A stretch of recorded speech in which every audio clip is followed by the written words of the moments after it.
being open and honest with their emotions, and whether or not that makes you uncomfortable or not, I hope that you glean something positively from it at the end of the day. Man, telling you, bro, all it took for me was an overdose. Yeah, I had several of those. I had several overdoses. I'd like to hear about your overdose, though. It was on coke, bro. We were, back then. I used. Oh yeah, you told me this actually, but yeah, I used to be heavy into like. So for me, it was all about pot, like weed, and that's all I did was smoke. And then I remember one day I went to kick it with my homies, and they had like some models there from like the import tires and shit, little car models. And they were bad, homie. So I was like, damn, everybody looked like they were having a good ass time, bro. And I was like, my boy started breaking down some coke. And I'm like, he's like, you want some? I'm like, hell nah, homie. I like sleeping. And that fool's like, nah, you can go to sleep, fool. It's like, it's only gonna last 15, 20 minutes. He's like, you'll feel good. And, I let the peer pressure get to me. You had never done it before? No, I'd never done coke. I didn't do coke till I was like, maybe like 19. So your first 20, time, 20, yeah, like 19 and a half, 20 years old. Your first time doing blow, you overdose. No. That's just, it started like that with that little bump. I did a little bump, bro, and that's it, homie. I was like, damn, this is what I've been missing out on the whole time. And then like my ran lasted like 6 months, bro. I just literally went through. It was October 11, 2001. I hit that shit so hard that night. Me and my boys were partying, and now I'm a full-blown coke addict, right? I'm like, fuck pot, this, that, And then when we didn't have coke, the first time I tried meth was because I was chasing the coke high when I didn't have coke. And my boy was like, yo, that meth, homie, you just get one line. It's like 5 lines of this.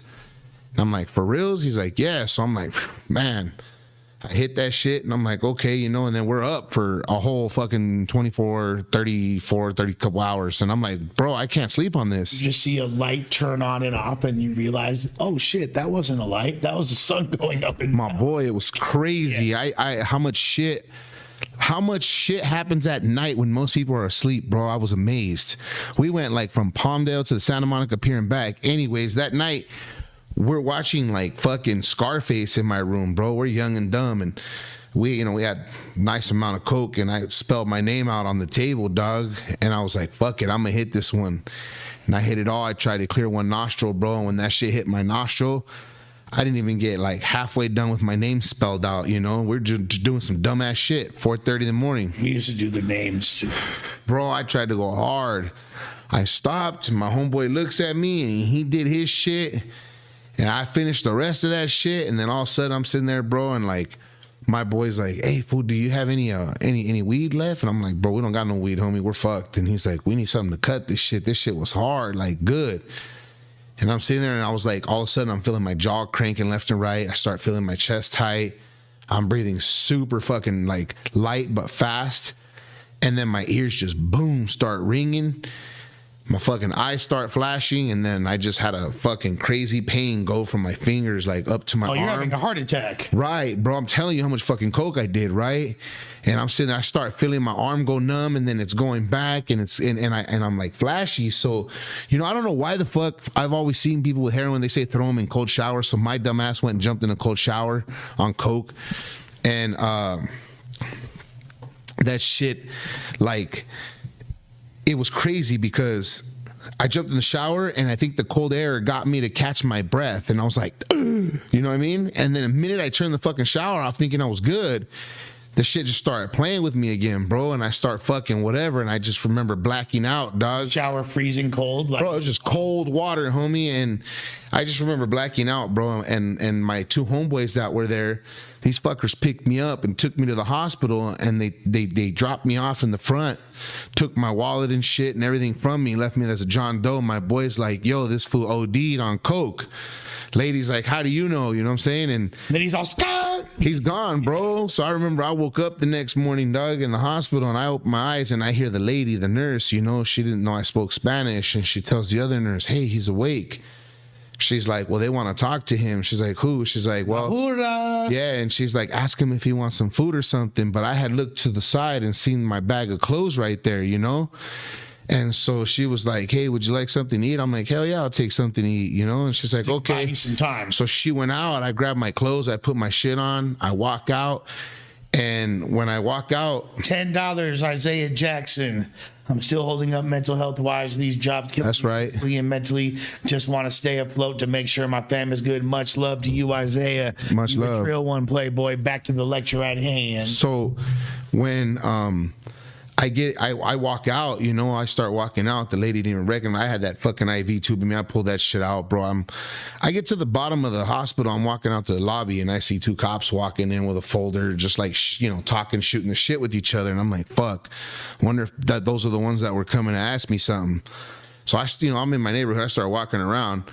And maybe the nurse did recognize you, but she just wasn't trying to. Probably because they're cools in the hood, you know. And then I get the cordless phone, what do you call it, payphone, and you know, this is back in you know, late, this is 2001, right?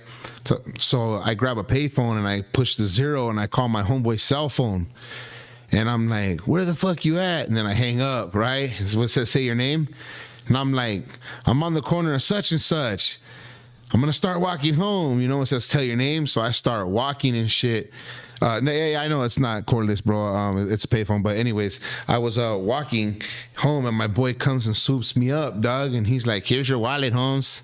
And I'm like, what the fuck, homie? What happened? And he's like, Holmes, you were hitting that shit last night. And then all of a sudden you just fucking looked at me and you fell out in your bathroom, Holmes. And I'm like, so how the fuck did I end up in the hospital? Were you butt naked in the shower? Nah, bro. I had jumped in there with my clothes and everything. I was panicking, my boy. Like I couldn't breathe. I couldn't see. My ears were ringing. My eyes were flashing. And you're at your own pad. Yeah, the scariest thing was not knowing which way. Do you live with your parents? Or? At the time, it was just me and my brother. We rented out an apartment, and it was kind of like a homie place. Like, you know, it was all kinds of fools that we just kicked it there. Bro, it was a fucking hood, homie. Right.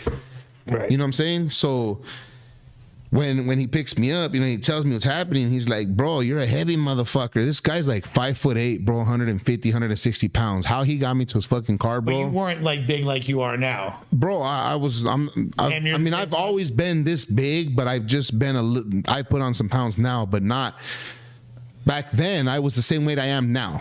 So right? you were okay. I was at so for a 160-pound dude to carry you, like, bro, between him and my other homie, I don't know how dead weight at that point. My boy, I don't remember that. All I remember was just falling in I see my shower, everything was flashing, and my ears were ringing, and then I just, you know, that's it, bro. I was out. You know what? I'll say this: by the grace of God, you survived, and really, your homies handled that like some G's. Yeah. Oh, I mean, bro, I understood when he said, here's your wallet. I understood. He said, yeah, my brother OD'd, and the first thing they wanted to do was interview him and see where he OD'd at. And he's like, and I'm not gonna let them go back to your pad. You know what I'm saying? So, you know, after that, October 11th, 2001, I have never ever touched a man-made drug again other than weed. Yeah. Even through my journey in the system out here, I have never touched anything else man-made. Coke, meth, pills. That shit scares the fuck out of me, bro. Yeah. It's not, like, honestly, I'll say that for me personally, if it wasn't for Narcan being in the crib and my homies having Narcan and bringing me back to life, I would not be here. Damn, bro. Multiple times. I've OD'd multiple times on pretty much. I've OD'd on everything you can OD on. I mean, I've never like OD'd on crack, which is pretty difficult to do, but I've OD'd on coke. I've OD'd on opiates. I've OD'd on ecstasy. I've OD'd on just different downers. So yeah, had alcohol poisoning, all the above. But we ain't got to live like that no more, Big Rick. Man, I'm gonna tell you something, bro. You know, everybody has